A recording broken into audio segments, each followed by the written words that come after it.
तुम्हाला माहिती आहे 1.5 वर्षापूर्वी जे हे सरकार एकनाथ शिंदे साहेबांचं अस्तित्वात आलं, आपल्या गेवराई विधानसभा मतदारसंघातले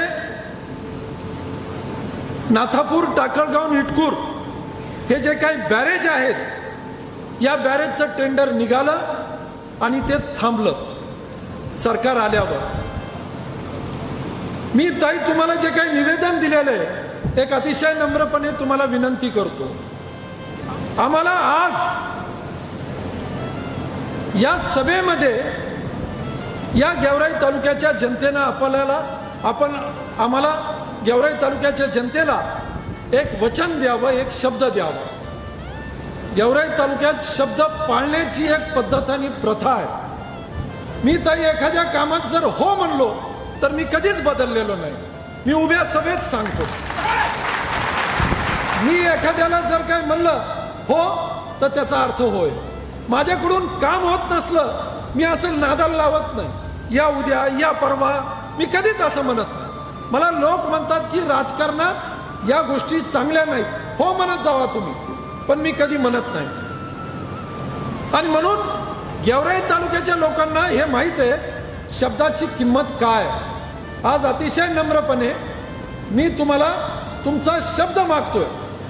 तुम्ही माझ्यापेक्षा वयानं लहान जरी असल्या तर देशाच्या सर्व उच्च पंचायतीमध्ये बीड जिल्ह्याचं तुम्ही प्रतिनिधित्व करणार आहात. आणि म्हणून तुम्ही दोघंही आहेत, एक जिल्ह्याचे पालकमंत्री आहेत, दुसऱ्या या देशाच्या सर्व उच्च पंचायतीमध्ये तुम्ही जाणार आहात. आज या व्यासपीठावर गेवराई तालुक्यातल्या या शेतकऱ्यांना, या बळीराजाला एक शब्द द्या की सिंदफणा नदीच्या पात्रातले जे काही 7 बॅरेज आहेत, नाथापूर, खुंड्रस, दगडगाव, इटकूर, टाकळगाव आणि अंकुटा आणि त्याच्यानंतर तपेलिमगाव, या 7 बॅरेज बरोबर नामलगाव 8 आणि राक्षस भवन 9. अडचणीचं जे काय आहे पाणी उपलब्धता प्रमाणपत्र, हे फक्त ताई तुम्ही जे चर्चा करत होते ते राक्षस भवनला लागणार आहे. परंतु मी कायद्याची तुम्हाला अडचण येऊ देणार नाही. पाणी उपलब्धता प्रमाणपत्र आणून देण्याची माझी जबाबदारी ताई. पण हे 9च्या 9 बॅरेज, हे ह्याच्यातले 8 बॅरेज जे काय हे केटीवेर टू निम्न पातळी बंधारे करायचे, पाणी उपलब्धता प्रमाणपत्र याला लागत नाहीये. हे 9च्या 9 बॅरेज, त्याबरोबर त्या निवेदनामध्ये लिहिलेलं आहे चकलांबा, पाचेगाव, जातेगाव आणि जातेगावचं दुसरं सिंधीखोरी, असं चकलांबा, पाचेगाव, जातेगाव ह्या 3 ठिकाणी, सिंधीखोरी 4, या 4ही ठिकाणी जे काही पाझरतळे आहेत, वन विभागाच्या जमिनी आहे, गायरान जमिनी आहे, या जमिनी ताब्यात घेऊन या तळ्यांची उंची वाढवावी. आज जे 200-300 एकरला पाणी मिळतं, या तळ्यांची उंची वाढवली. एका तळ्याखाली 1,500 एकर जमीन पाण्याखाली येईल. 9, 4, 13 आणि तांदळाच्या महादेवाच्या मंदिराच्या समोरच्या दऱ्यात जी गायरान जमिनी आहे 14, हे 14 प्रकल्प आपण 1 वर्षाच्या आत आपण मार्गी लावावं. हे आज मुंडे साहेब तुमची आणि ताईंची जबाबदारी राहील. आम्हाला हे काम जर काय करून दिलं तुम्ही ताई, या शिवछत्र परिवार आणि गेवराई तालुक्याच्या या काबाड कष्ट करणाऱ्या बळीराजाच्या 7-12वर मुंडे परिवाराचं कर्ज राहील. हे आजच्या या ठिकाणी अतिशय नम्रपणे तुम्हाला सांगतो. आम्ही एक स्वप्न पाहतो, काही बाकीची गरज नाही आम्हाला. गेवराई तालुक्याच्या या सिंदफणा नदीच्या 57 किलोमीटर मध्ये पाणी राहावं ही आमची एक माफक अपेक्षा आहे. आणि साधारण या 9 बंधाऱ्यामुळे ताई आणि त्या 4 प्रकल्पामुळं गेवराई तालुक्यातली 30,000 एकर जमीन ही कायमस्वरूपी पाण्याखाली आल्याशिवाय राहणार. आम्हाला तुमचं काही मागणं नाहीये. मी तुम्हाला आज सांगितलं, हा परिवार आणि हा परिवार अजन्म तुमचा ऋणी राहील मुंडे साहेब. पण खरोखर आज तुम्ही दोन भावा बहिणींनी जर काही ठरवलं तर या गेवराई तालुक्याला न्याय मिळाल्याशिवाय राहणार नाही. आणि हा गेवराई तालुक्याचा पुत्र अमरसिंह, मी तुम्हाला शब्द देतो, तुम्ही आज हे वचन द्या आम्हाला साहेब, या गेवराई तालुक्याच्या प्रत्येक चौकटीवर जाऊन मी हात जोडल आणि पंकजाताईसाठी मत मागल. एकूण एक चौकटीवर हात जोडूत आम्हाला न्याय द्या. आम्हाला पाणी पाहिजे, फक्त शेतीमालाला भाव आणि पाणी पाहिजे.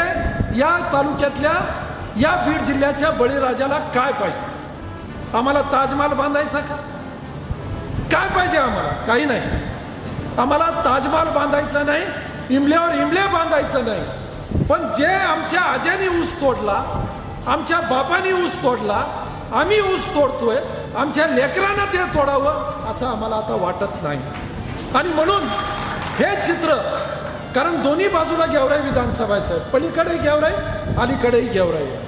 आणि 30,000, मी तुम्हाला 30,000 म्हणलं, पण 30,000पेक्षा अधिकचं क्षेत्र हे ओलिताखाली आल्याशिवाय राहणार नाही, हा विश्वास मी गेवराईकरांना देतो.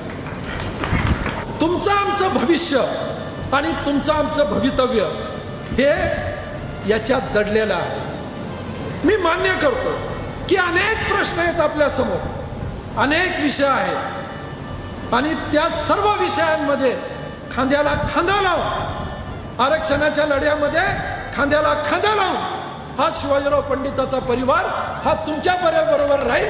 हा आज त्या भवानीच्या साक्षीनं सांगतो, तुम्हाला वचन देतो आम्ही. परंतु ही निवडणूक देशाच्या सर्वोच्च पंचायतीची निवडणूक आहे, जातीपातीच्या पलीकडची निवडणूक आहे. आणि म्हणून आपलं भविष्य, आपलं भवितव्य, आपल्या लेकाबाळाचं भवितव्य हे आज या तुमच्या एका शिक्क्यामध्ये दडलेलं आहे. मला माफ करा, पण मित्र, मी अतिशय नम्रपणे पंकजाताईला सांगेन, आम्ही तर तुमचे सख्खे नाही, आम्ही तुमचे सख्खे नाही आहेत म्हणण्याचा उद्देश, आम्ही भाजपचे नाही, आम्ही राष्ट्रवादीचे. पण आज अतिशय नम्रपणे सांगतो, हरकत नाहीये, तुमच्या सख्यापेक्षा जास्त विश्वास तुम्ही आमच्यावर, कारण जे करूत ते इमानदारीनं करू. आणि एकदा असा शब्द दिला, बदलणारा हा परिवार नाहीये. एकदा ठरलं, एकदा गाठ मारली, त्यात कधी बदल होणार नाही. आणि म्हणून जे मागितलंय, व्यक्तिगत काही नाही, जे मागितलंय ते तालुक्यासाठी मागितले आहे. या गेवराई तालुक्यात शेतीमालाचं उत्पन्न हे निश्चितरित्या वाढलं पाहिजे.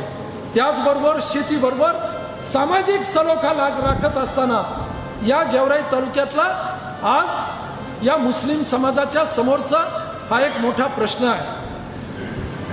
मी मुंडेसाहेब, आपण गेल्या 1.5 महिन्यापूर्वी या बीड जिल्ह्यातले साधारण 1,500 लोक देवगिरीला घेऊन गेलो. मुस्लिम समाजाचे, मौलाना, मुफ्ती याच्यातले सर्व, आणि त्यांचा प्रवेश राष्ट्रवादी काँग्रेसमध्ये केला. आज माझी अतिशय नम्र विनंती आहे पालकमंत्री या नात्यानं, आणि उद्या आपण या जिल्ह्याचं प्रतिनिधित्व करणार आहात, ज्या ठिकाणी मुस्लिमांची संख्या बऱ्यापैकी आहे, मराठवाड्यात बऱ्यापैकी आहे, निजामामुळं उर्दूचं शिक्षण आपल्या मराठवाड्यात बऱ्यापैकी चालू असताना उर्दूसाठी मराठी डीएडचे लोक तिथं दिलेले, हे चुकीचं चाललेलं आहे. उर्दू डीएडचे लोक तिथं गेले पाहिजेत. ज्या ठिकाणी मुस्लिमांची संख्या बऱ्यापैकी आहे, उदाहरणार्थ गेवराई तालुक्यातला तलवाडा आणि उमापूर उर्दूचे ज्युनियर कॉलेज हे व्हायला पाहिजे तिथं. उदाहरणार्थ माजलगाव मधलं पात्रुडे हे उर्दूचे ज्युनियर कॉलेज या बीड जिल्ह्यात होण्याची जबाबदारी मुंडेसाहेब तुमची आणि ताई तुमची आहे. शादीखानासारखे कामं या गेवराई तालुक्यात बीड जिल्ह्यात नाविन्यपूर्ण कामं उभा करण्याची जाणीवपूर्वकरित्या मुंडे साहेब ही तुमची जबाबदारी राहील. ताई, ही तुमची जबाबदारी राहील.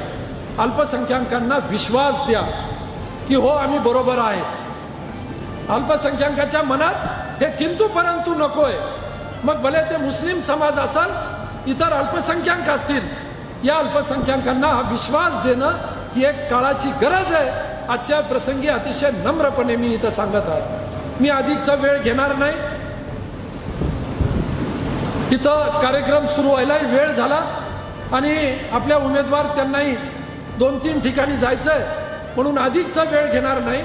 परत एकदा एक लक्षात ठेवा, हा शब्द मी पंडितांच्या जोरावर दिलेला नाहीये.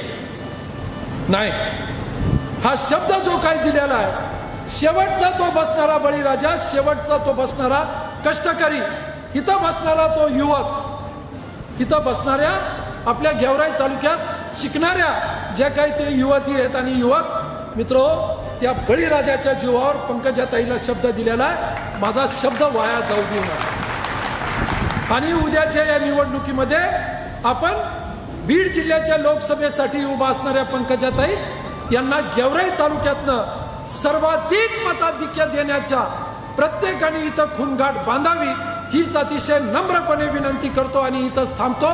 जय हिंद, जय महाराष्ट्र.